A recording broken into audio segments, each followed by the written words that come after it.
Sawa semaji. Kwenye mitandao ya kijamii na maeneo mengine tofauti tofauti, swala la mchezo wa pili wa fainali umekuwa ukizungumzwa. Kuna watu wanazungumza mambo tofauti tofauti.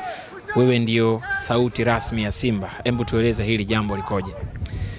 Tumeona taarifa ikizagaa kwa kasi asubuhi ya leo kuhusiana na mabadiliko ya uwanja na kwamba mchezo wetu wa mkondo wa pili wa fainali ya kombe la shirikisho dhidi ya Berkane utapigwa katika uwanja wa Amani Complex pale Zanzibar.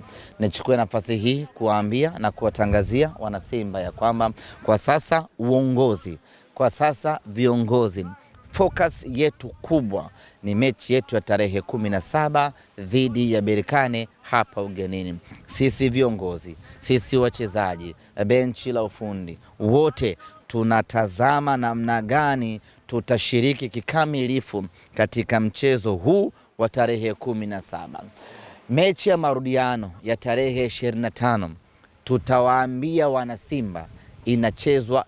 Taarifa rasmi ya mechi ya marudiano ya tarehe 25 tutawapa wanasimba rasmi punde mara baada ya mchezo wetu wa tarehe 17.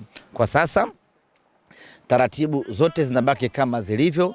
Wanaoendelea kununua tiketi waendelee kama walivyoanza, wanaoendelea kuuza tiketi waendelee hivyo hivyo, na mipango yote ya Benjamin Mkapa iendelee kama kawaida.